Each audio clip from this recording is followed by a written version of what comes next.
ang alam naman po natin ng kung totoo man na sinasabi ni Amy na adik, yan ho ay maraming malalim. Ayan po ay merong health issue, merong spiritual issue. So hindi mo yan pwedeng basta-basta lang na magagamot through a purpose. Hindi ganun yun. So kaya mahirap po yung ganong klaseng pananaw ni Amy. Pero gayon pa man, naandyan na yan eh. 'Di ba? Naandyan na yan siya na ang presidente. Sana man lang nabigyan siya ng tsansa, inayos niya. Hindi niya inayos, lalo tayo nagkagulo. Isipin mo, ang ganda nung ewan ko na saan ko nabasa ito eh. Sabi nung kay Marcos daw, senior, umabot ng 21 years. Parang Chabet yata. Si Manong Chabet, oo. Tapos eto, 3 taon lang nagkaloko-loko ng Pilipinas. Ang panahon, hindi tayo masyadong kumbinsido sa sincerity niya. Pero yung sincerity niya kahapon nakita natin eh. Kasi ang hindi naiintindihan ng mga tao is gaano kahirap yung merong isang adik sa isang matinong pamilya. Kasi sabi ko nga, kung 10 kayo sa pamilya, kahit naman yung siyam matino ang nanay, matino ang tatay, matino yung 7 magkakapatid. Isa lang dyan ang adik, mga boss. Magugulo yung magulong pamilya, yung matinong pamilya na yan. Oo, ikaw bilang isang miyembro ng tahanan na yan, kapag may adik, maniwala ka, mawawala pitaka mo. Correct. Mawawala yung sapatos mo. Mawawala yung pera. Ultimong barya na nga lang na ipinatong mo sa lamesa, mawawala yan. Basta merong isa sa isang household na merong bisyo. So, ibig mo sabihin, pag addict, magnanakaw. Ano na yun eh? Kasi Magkasunod. syempre, di ba kapag meron kang addiction, sakit kasi yan eh. Pag, Di ba? pag may addiction ka, tama pag may addiction ka, gagawin mo lahat para mabili mo yung addiction na yon. It doesn't matter kung sa anong paraan mo kukunin yung pera. Kaya nauubos alam yung ko mga yan. gamit no? Yun nga lang adik sa kanin eh. Grabe. Yung adik sa kanin, may kaibigan tayong ganyan, adik sa kanin. Nag-aaway-away din Oo. yan. Pero at least may mang inasal na Oo. solusyon. Macboy. Macboy. Macboy. Macboy, oo. Oo, Masarap yung Macboy. Ay, oo, masarap yun ha. Meron tayong kasama, adik sa kanin eh. Pagka pinatong mo yung cellphone, baka mawala maya-maya. Ay, delikado siya. Sino yun? Totoo kasi ito, Napainom. sabi nga dito, drug addiction is considered a mental health disorder. Ayan, it is classified as substance abuse disorder or SUD. Ayan, so sabi niya, it changes how the brain works. Ang repeated use ng droga nasisira niya yung judgment mo, yung impulse control, motivation, memory, and behavior. These brain changes may make quitting extremely difficult without support. Kaya So, maganda yung sinabi ni Amy na parang sabi niya, hindi niya na ma-recognize yung kapatid niya pag nakikita sa TV. Aside from dun sa itsura na totally nagbago na, pati yung pananalita, kita naman natin pag nagsalita, di mo na alam kung anong direksyon nung sinasabi niya Tapos tatawa pang minsan bigla, di ba? At higit sa lahat yung mga desisyon, medyo iba na. Kasi baka akala nung iba na sinasabi, sinisiraan lang ni Amy to. Kaya ganito, naiinggit lang to kay sa kapatid niya. Ang issue kasi dito, yung governance. Kaya tayo nagkaloko-loko, it's a fact. 'Di ba? Tayo hanap ng mastermind. Kasi ito yung isang bagay na kahit anong kulay mo, fact ho ito, na we have the most corrupt country right now. Most corrupt budget right now. Hindi mo maaalis yan. Mapapinklawang ka, pulahan ka. Alam mo, merong ganyan na nangyayari sa Pilipinas. Ngayon, nagkakaiba lang siguro kung sino yung mastermind.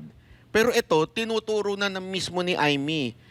Dahil dito, nakakapagnakaw na lahat ng mga opisyal dahil napapabayaan na nung presidente. Kaya nga ang tanong natin sa mga kababayan natin ngayon na alam nyo na, confirm na po ito ha, hindi po ito nanggaling sa kaibigan, kaaway sa politika, nanggaling ito sa kapamilya. insider. O, info. insider. At saka, ang pinaka nagugulat ako doon sa sample niya namin na iwan, tapos siya ang naglilinis. Ibig sabihin, first hand. Sabi ko nga, asan si Auntie Claire nun? Nung naglilinis si Amy. Hindi, sinasabi naman ni Mm. tama. Di ba, asan si Auntie Claire nun? Bakit siya nakikialam dito sa mas may alam niya pa. Ito nga mismo si Amy naglilinis nung mga droga na natira siguro dahil ganun pag naano ka na, pag nagda-drugs ka na, naiiwan mo na. Pati nga daw yung mga security, nagsisialisan na dahil di na rin nila matanggap yung Oo. nangyari. Kaya nga, sabi ko, ano to? Tayo bang mga Pilipino, okay lang sa atin ito? Ganun na ho ba tayo? Kayo ho ba na mga kababayan na nanonood sa atin, pag kayo may kapatid na adik, masaya kayo? Yun lang ang tanong. Masaya po ba kayo kung may kapatid kayong adik? Masaya po ba yung bahay ninyo? Alam niyo yan Kasi marami sa atin may somehow may ganun O, kung hindi kayo masaya na may kapatid kayong adik, magulang na adik, o di kaya anak na adik, paano pa kaya itong bansa natin? Pero normal yan, Coach Oli, nasa umpisa, iano mo yung parang in denial ka, ayaw mo mapahiya yung pamilya mo, ayaw, may mga kakilala ka ba na gano'n, na may mga kamag-anak na sila, pero pinagtatanggol pa nila. Di ba? Meron ka ba? Actually, yung ginawa ni Amy na yan, she applied love. Kasi yung patience niya inantay niya, magbabago yung kapatid ko, maalis siya. Pero yung addiction kasi, sabi nga ni Boss Dada kanina, yan ay sakit. And ako, I believe that is, you are spiritually sick. You are under the influence of evil. Kaya ito, hindi ito basta lang gamot malalim ang problema. And then, kaya naiintindihan natin yung kay Amy, hindi pa nga siya basta-basta. Tapos kine-question siya, kaya nga binabanatan natin si Amy dahil hindi nagsasalita Tiniis pa nga ni Amy yun. Siguro, trusting, knowing na magbabago. Yung sinasabi, baka naiinggit si Amy. I don't think so. Kasi, kung may inggit kay Amy, hindi niya itutulak yung kapatid niya. Kakausapin niya si BP Sara para maging kapartner ng kapatid niya. Siya ang tumulong. Ito, si Amy ang tumulong kay Bongbong na maging presidente. Pero gusto ko lang banggitin to na nakita ko yung sincerity ni Amy dahil yung ginawa ni PRRD na pinalibing yung kanilang tatay sa libingan ng bayani, binabanggit niya Yun yung hindi natin nakita kay Bongbong Marcos. Isipin mo, dumalaw na siya sa puntod. Hindi niya inalala, ikaw nagpa-kidnap, di umano, doon sa tatay niya, doon sa Hague. Ito si Amy, nakikita mo talagang concerned siya na pati kay PRRD, tinatanaw niya. Kaya sa tingin ko, malayo mararating din ito. Again, hindi natin sa sinusuportahan. Patas lang po tayo. Diba? Alam naman yan. Kahit sa vlog ko, binabanatan natin si Amy. Ba't patas tayo? Sana po, let's move forward. Dahil hindi po pwede na meron tayong presidenteng adik. Ngayon, kung sa tingin ninyo, talagang mali si Amy, then let's do the hair follicle test. Let's prove it. Yan. Diba? Sa tamang paraan. Kasi yun ang yun ang bukang bibig nila ngayon. Anong klase kang kapatid? Yes. Bakit sinisira mo yung kapatid mo? Yun ang nila. Master Jude, anong may dadagdag sabi mo? ni kanina, sabi ni Marcos, parang hindi parang hindi ugaling kapatid yung ginawa ni Senator Amy Marcos. Sumagot naman dito si Senator Amy Marcos. Sige, magpapa-DNA test ako, pero magpapa-hair follicle test kayo. Yun ang na dapat, kung talagang totoo kayo sa mga sinasabi nyo, dito natin mapapatunayan. Actually, matagal na natin sinasabi ito Pag nagpa-hair follicle test sila, then negative ang lumabas, sampal ito sa mga tao na nagsasabi na bangag si Pangulong Bongbong Marcos. So, ibig sabihin, sila makikinabang dito, partner, pag naging negative ang resulta. So, pag hindi nangyari yung hair follicle test, mas lalong yung haka-haka ng taong bayan is lalong lalalim. Lalong mag-iisip ang taong bayan na, totoo nga itong sinasabi ni Senator Amy Marcos kasi hindi kumasa doon sa kanyang hamon. Which is hamon na yan ng mamamayang Pilipino since the time na sila ay naupo, di ba? Matagal nang gusto lang mga Pilipino, hindi man lahat, pero karamihan, na magpa-hair follicle test si Pangulong Bongbong Marcos. At ngayon, hindi lang si Pangulong Bongbong Marcos na ang hinahamon. Buong pamilya na. Nadamay na yung mga anak, pati asawa. Partner. Mabigat na mabigat yun. Ikaw naman, Jay, ano naman ang masasabi mo doon sa yung pinagdadaanan ni Amy. O kasi ang tagal niyang tiniis eh. Mantakin mo, parang sinasabi niya, hindi ko pa siya responsibilidad noon. Kaya kasi buhay pa ang mga magulang ko, pero alam ko na yun na talaga ang ano niyan. Yun na talaga ang problema niyan. Pero ngayon, nagpunta tayo sa ibang bansa, ako ang tumayong mga magulang para sa ating magkakapatid. At ngayon, parang tinitake niya na as responsibility yung paglalabas ng katotohanan. Sa tingin mo, bakit ngayon lang? Ang ano lang din kasi diyan kay Senator Amy. Katulad niyan yung sinasabi na siya ngayon naninira. Sa totoo lang sobrang bigat sa pakiramdam noon na alam mo yun na noon pa man dala-dala na ni Senator Amy yung bigat ng nararamdaman niya na lalo pa may mga kilalang personalidad din na nakakasama si Marcos pagdating sa pag-a-addict. So yung mga tao na yun, maaaring nasasabi rin nila sa iba yung kanilang mga ginagawa. So noon pa man, talagang sinisira na ni Marcos Jr. yung pangalan nila at talagang yung kahihiyan naman sinasalo ng buong pamilya, lalo na to si Senator Amy. Doon naman ako sa sa mga malinaw na sa atin ngayon. 'Di ba, palagi tayo nagtatanong noong panahon ni Pangulong Duterte, ang daming nahuling mga drug lord, mga pusher, hanggang sa mga user din. At hindi basta-basta yung mga nahuhuli nun. Ngayon, napakaliwanag na at nagkaroon na tayo ng mga sagot sa isipan natin na una-una yung mayor ngayon na pinakakawalan din, na umaming siya ay drug lord, pinakawalan din nung nakaupo na si Marcos, ganon din si De Lima. At ngayon, yung mga katanungan natin na bakit walang nahuhuling mga drug lord, na kahit na bilyong-bilyong halaga ang daladalang droga, wala man lang yung iisang driver lamang. So talagang sobra tayo nagtaka na bakit ganun.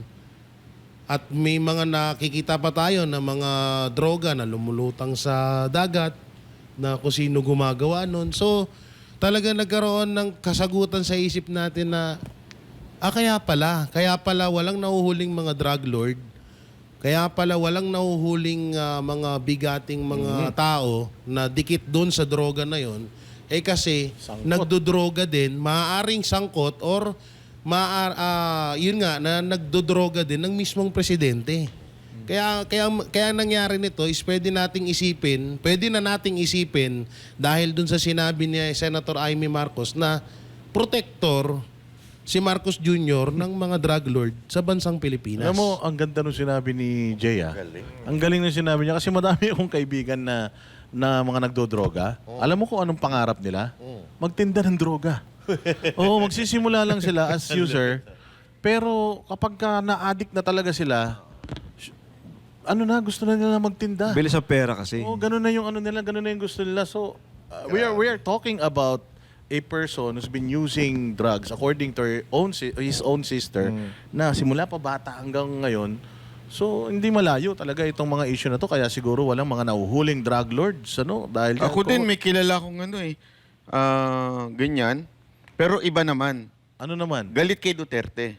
Tapos? Galit talaga kay Duterte. Tapos? Nasisira daw yung negosyo, hindi daw sila makakuha ng supply. Sa drugs, Galit kay Duterte. Bakit galit si Marcos kay Duterte? Ayun nga, ito na nga. So ito na nga, itong revelation na to, ang dami talagang ang daming nabuhay na na mga issues na pwede mong idikit. Coach Oli, meron kang rejoinder before natin si RJ. Eto, maiklian lang, no? Bigyan ko ng komentaryo ulit yung sinabi ni Amy. Nasabi niya, ading ko, uwi na tayo. Magpagamot tayo. Ading ko ba sinabi niya? Hindi adik ko? Ay, ading. Ading. Okay. Mga Sorry. Ilocano, ang ibig sabihin nun, kapatid. Na Mas kapatid na nakababatang bata. kapatid. Oo. Kapatid. Hahawakan kita. Hindi siya verbatim pero gano'n. Ang ibig sabihin para sa akin noon, pagamot ka na. akong bahala sa'yo, hindi kita papabayaan. So, alis ka na dyan, uwi na tayo, at kung ano man ang mangyaring sa politically o criminally, andito ako, hindi kita papabayaan. Hawak kita. Kasi magkasama tayo sa hirap dati eh. Yung mga kasama mo, wala yan. Ngayon lang yan.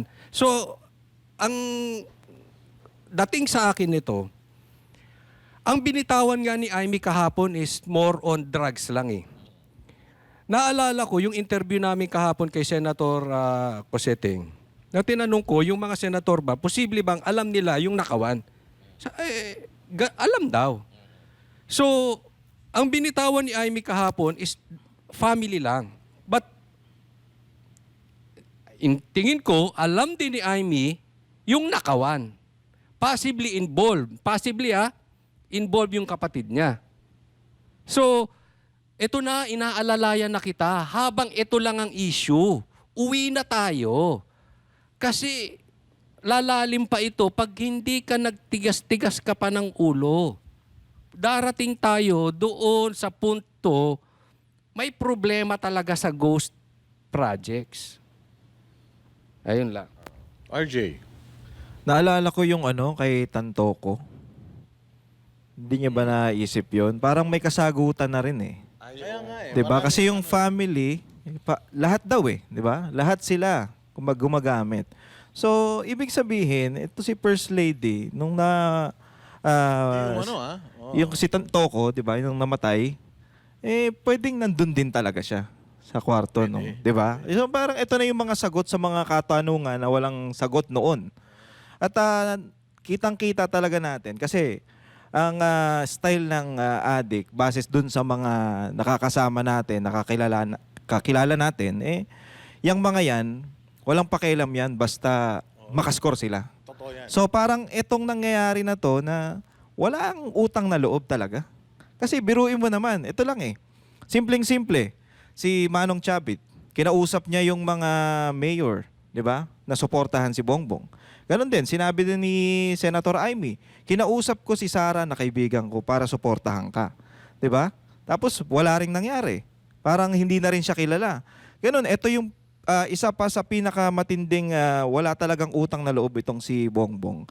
Yung pagpapalibing nung tatay mo, 'di ba? Doon sa libingan ng mga bayani. Ang tagal nakasalamin niyang tatay mo, pero isang probinsyano lang ang makapagpalibing. Ngayon, isa pa. Ito ang isa pa sa pinakamalaking walang utang na loob kay Pastor Kibuloy at sa SMNI, di ba? Ang laki ng ambag ng SMNI at ni Pastor Kibuloy sa pagkapanalo mo. Pero anong ginawa mo? Anong ginawa nyo sa SMNI? Di ba? Ginigipit. Pati yung KOJC, tinrabaho. So, wala eh. Ganun talaga ang style ng sa isang tao na gumagamit. Yan ang yan ang parang wala na akong pakialam basta makascore. Wala na akong pakialam sa inyo basta ako okay ako. Kaya nga sinasabi nila na ang drug addiction, ang sobrang paggamit is an illness. Yun. Oo, kasi talagang para ka ng hayop pagka under influence ka ng Oo. drugs. Kung makikita ninyo, nangre-rape na yan ng lola, Tama. ng kapatid, ng nanay, binubugbugan nanay kapag hindi nakakahingi ng Blackout na Ganyang kalaki ang problema kapag pagka-addict ka. Hindi ka Nagpapalitan pa ng nakakakilala. asawa yan. Ayan, oo, meron mas- ganyan. Ay, may nadinig akong ganyan. May nadinig, Oo. Ha? Nadinig lang yan. Nadinig, Sige, may nadinig. nadinig. Biglang may umikot sa isip ko. Bigla ako nandiri. Hindi kasi, tingnan mo, yun talaga, it's really an illness na kailangan gamutin. Or else, talagang sisirain yan. Ano yan para siyang kalawang na magsisimula na maliit, unti-unti. Lahat ng matino, sisirain yan. Oh, hindi ba? Speaking of yung sinasabi mo na katraidoran, yung sinabi mo na katraidoran kay Pangulong Duterte at saka kay Pastor Apollo Quiboloy sa SMNI, actually na-justify nga ni Amy Marcos na talagang lulong na ito. Talagang itatraidorin niya yung mga tao na yan na sinasabi mo, yung ate nga tinraidor Mantakin mo Mismo. siya ang gumawa ng paraan para maging katandem si Inday Sara. Hindi naman sila magkakilala ni Inday pero ginawa niya ng paraan para manalo. Pero kita mo, tinrider nila si Aimee. At yan, banat ba yung isang nakikita nilang problema? Sabi daw nila, may kasalanan si Aimee. Kasi alam naman pala niya na adik yung kapatid niya. Bakit niya pa pinatakbo na presidente? Anong opinion mo dyan? Siguro ako alam naman natin na itong si Aimee, dito lumabas yung pagiging niya Gusto niya sigurong umayos yung buhay ni Marcos. Siguro iniisip niya, pag naging presidente ito, magkakaroon ng purpose ito sa buhay at maaring ituwid yung kanyang ginagawa. Yun naman ang sinabi niya. So yun siguro ang iniisip niya. Kaya lang, mali kasi sa totoo lang, mali yung mga solusyon niya pagdating sa kapatid niya si Marcos na akala niya tutuwid kung sakasakali magkaroon ng purpose. Ang alam naman po natin kung totoo man na sinasabi ni Aimee na adik, yan ho ay maraming malalim. Ayan po ay merong health issue, merong spiritual issue. So hindi mo yan pwedeng basta-basta lang na magagamot through a purpose. Hindi ganun yun. So kaya mahirap po yung ganong klaseng pananaw ni Aimee. Pero gayon pa man, naandyan na yan 'di ba? Nandyan na yan, siya na ang presidente. Sana man lang, nabigyan siya ng tsansa, inayos niya. Hindi niya inayos, lalo tayo nagkagulo. Isipin mo, ang ganda nung ewan ko na sa ko nabasa ito Sabi nung kay Marcos daw, senior, umabot ng 21 years. Parang Chabit yata. Si Manong Chabet, oo. Tapos 3 taon lang nagkaloko-loko ng Pilipinas. Di ba? Yun, bakit? Simple lang. Anong pinagkaiba ni Marcos Sr. kay Junior? According to Aimee, adik yung isa. Kaya 3 taon lang nadali na. Ganun katindi talaga pag may sakit kang droga, no? Ganyang kalala, Coach Oli. Pero ito, sa tingin ko, yung statement, yung speech kahapon ni Aimee, gigibain yan. Ng Pinklawan, ito yung mga Pinklawan, ito na style. Siguro, pati si Lacson, ito na si Pinky, ito na rin nasasabihin. Grabe, no? Hindi, eto, sorry pasok ko lang. Grabe yung, ako pinagtatanggol ng mga Pinklawan si Marcos. Oo. Weird. Sabi ko, anak kayo ng... di ba parang, paano nangyari yun? Ganong kalakas si PRRD. Isipin mo, nakakulong si PRRD, pero itong Dilawan, pinakakain niya ng tae. Sorry sorry sa mga Sa mga kumakain naman sa tabi. Nakakulong na yun Pinakakain pa ng to. Pero ito sigurado sasabihin na palusot na naman to ng Pink tsaka si Pinky. Pinky. Hindi totoo yung sinasabi ni Aimee kasi hindi under oath. So kailangan Aimee sumumpa ka ha? Notaryo. Magpanotaryo ka. Oo, kasi walang kwenta yung pinagsasabi mo, Aimee. Master Judea. Actually, tumpak na naman yung sabi ni VP Sara. No? Kasi sabi ni Senator Aimee Marcos, maghapon, nagiinuman. Siyempre, kinaumagahan niya, namoy ala ka pa, may hangover ka pa. Na pinagtawanan. Pinagtawanan ni Claire Castro, si VP Sara Duterte, na ang sipag-sipag, nagtatrabaho ang Pangulo natin, pagbibintang mo na umiinom. So sinabi ngayon ni Senator Aimee Marcos, ay napatunayan na totoo talaga. At marami nang napatunayan ng mga sinabi si VP Sara Duterte. At ito kung ilalagay ko yung sarili ko sa katayuan ni Senator Aimee Marcos, talagang madudurog ang puso ko. Una pa lang, ako ang gumawa ng paraan para magkakilala kayo ni VP Sara Duterte. Pero nung panahon na ng kampanyahan mga partner, walang access pala si Senator Aimee doon sa kanilang isa pa yan, headquarter. Tinanggalan ng access. So ngayon, Ganun kaloko mga yan. kung ikaw ay matinong tao, gagawin mo ba yon sa kapatid mo na siyang gumawa ng paraan para makatandi mo si VP Sara Duterte? Kung ikaw matino, hindi magpapasalamat ka So hindi matinong tao yung ganyan. No? Baka adik. Malamang. Kasi walang matinong tao ang gagawa no na mismong kapatid mo, tatraidorin mo, ipagpapalit mo sa mga bulong-bulong na ginagawa ng mga tao na dumating na lang sa buhay ninyo. Partner, kung yung mga nakapalibot sa kanya, mga kajaming. Ayun ang Sinong problema. pipiliin niya? Yung mga kajaming o yung ating pinagbabago siya? Jamming. So, ibig sabihin nito, partner, Jamming ng kantahan, kantahan. Kanta. Yung mga sinasabi sa atin ng mga magulang natin na etong ginagawa namin, hindi namin sa gusto kayong saktan para maayos ang buhay ninyo. Parang ito ang perfect example. Dahil sinasabihan ka na ng kapatid mong matanda, hindi ka pa rin sumunod, ayan, nagkasira-sira buhay mo. Boss Dada, alam natin kung sino nagbawal sa kanya sa headquarters. No? Hindi ko alam eh. Nakakausap natin yan. Eh, Tayong tatlo. Totoo yan. Totoo yan. Hindi, tsaka yung nakausap din namin, yung isang tao na nagsabi na, kaya hindi ko yan pinapa-attend sa mga debate. Kasi alam na nila, noon pa lang na talagang, medyo sablay na. Pero basahin Pero muna natin. Sige. makapangyarihan si Marcos. Oh, may kapangyarihan. Anong yan? Ba't yung mga dilawan, naging Marcos, pro-Marcos na ngayon? Yung magkaaway Grabe dati. silang yung mga tinitingnan ko yung mga tansu vlogger, hindi nila alam kung saan sila lulugar.